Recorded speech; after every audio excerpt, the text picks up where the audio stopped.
रमा जी के दो बेटे हैं, सोहम और राजा। बड़े बेटे सोहम की शादी को 5 साल हो चुके हैं, लेकिन अब तक उसे एक भी बच्चा नहीं है, जिस कारण रमा जी की बहू राधिका को समाज के बहुत ताने मिलते हैं। वहीं राजा अभी कुंवारा है, उसकी शादी की बात चल रही है। एक दिन सुबह सुबह, अरे ओ रमा बहन, लो लड्डू खाओ। क्या बात है, आज लड्डू लेके आई हो? अरे खुशी की बात है, मेरे घर में बुनिया डाली हुई है, मैं दादी बन गई। अरे वाह, बधाई हो बहन। तुम कब खुशखबरी दे रही हो? अब पागल हो गई हो क्या? ये कोई उम्र है मेरी खुशखबरी देने की? अरे तुम्हारी नहीं, बहू की बात कर रही हूँ मैं। अरे शादी को 5 साल हो गए हैं, अब तो घर में लल्ले की किलकारी गूंजे। हाँ, कोशिश कर रहे हैं वो। वहीं करिश्मा के जाने के बाद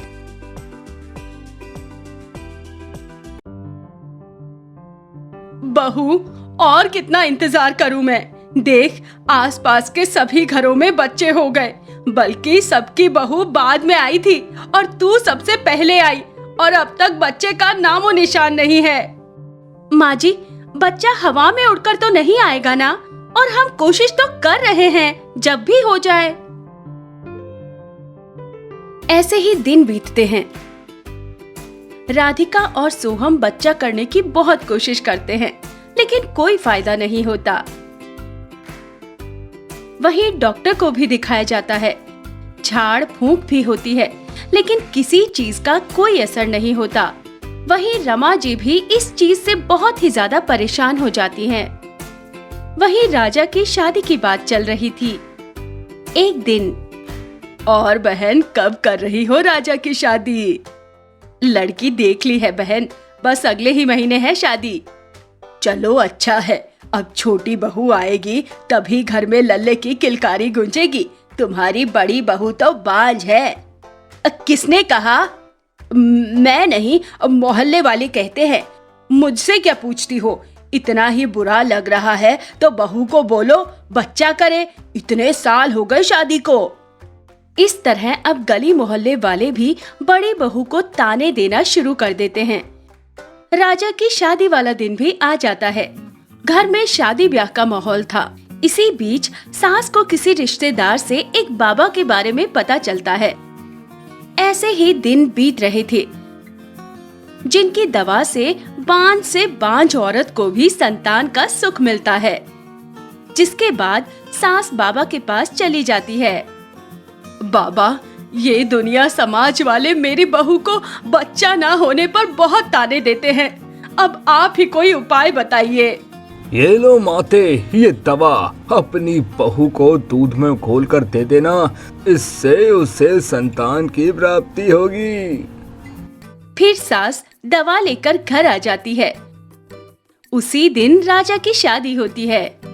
एक काम करती हूँ, अभी जाती हूँ बहू लेने, शादी के बाद आकर बहू को दवा दे दूंगी।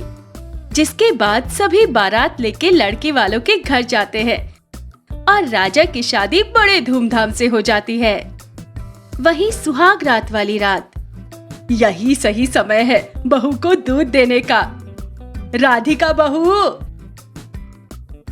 ये ले, ये दूध पी ले।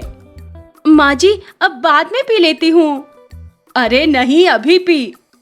अच्छा, ठीक है।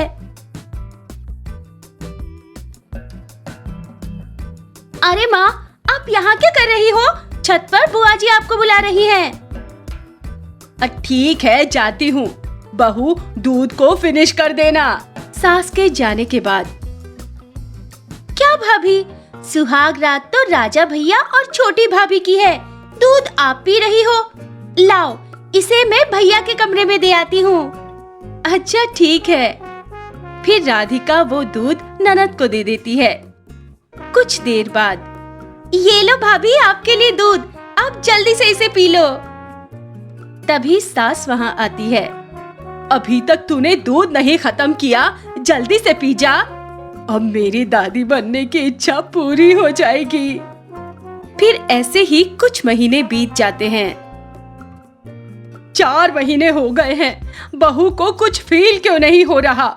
बहू, तुझे शरीर भारी भारी लग रहा है क्या? नहीं माँ जी, मैं तो बिल्कुल ठीक हूँ। माँ, मुझे लग रहा है मेरा शरीर बहुत भारी हो रहा है। चुप कर नालायक, तुझे नहीं पूछा, जिम जाकर वेट थोड़ा कम कर। ऐसे ही 2 महीने और बीत जाते हैं। बहू, तेरा पेट क्यों नहीं निकला अभी तक? माँ जी, मैं प्रेग्नेंट थोड़े ना हूँ जो मेरा पेट निकलेगा। माँ जी, इन्हें देखो ना, दिन ब दिन इनका पेट बढ़ता ही जा रहा है, पता नहीं क्यों, और सारा दिन ये खट्टा खाने को मांगते हैं। माँ, खट्टा खाने का बहुत मन करता है, अब मैं क्या करूँ? इसका पेट निकल रहा है और इसका खट्टा खाने का मन कर रहा है। कहीं वो दूध राजा ने तो नहीं पी लिया? बहू, उस दिन जो मैंने तुझे दूध दिया था राजा की शादी वाले दिन, वो दूध तूने पिया था ना? वो दूध तो मैंने भाभी से लेके राजा भैया के कमरे में रख दिया था, लेकिन बाद में भाभी को दूसरा दूध दे दिया था। सत्यानाश हो, बच्चा चाहिए था बहू से, अब प्रेग्नेंट हो गया बेटा।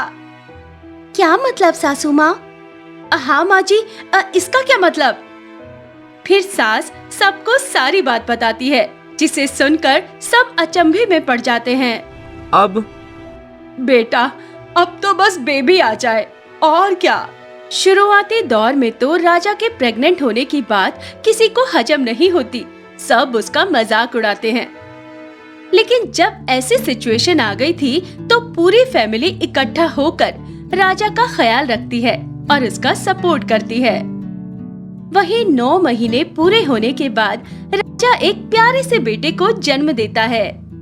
मेरे 40 साल के करियर में पहली बार मैंने ऐसा चमत्कार होते हुए देखा है कि किसी आदमी ने बच्चे को जन्म दिया। आपसे बड़ा शौक तो हमारे लिए है, लेकिन अब ये मेरे पति का बच्चा है, तो अब इस पर हमारा हक है। नहीं रश्मि, इसके लिए माँ और भाभी ने काफी प्रयास किया है। भले ही कोख मेरी थी, लेकिन इसकी असली हकदार भाभी ही हैं। उसके बाद राजा उस बच्चे को राधिका को सौंप देता है और उसकी गोद भर जाती है, और राधिका और पूरा परिवार मिलकर उस बच्चे का खूब ख्याल रखते हैं।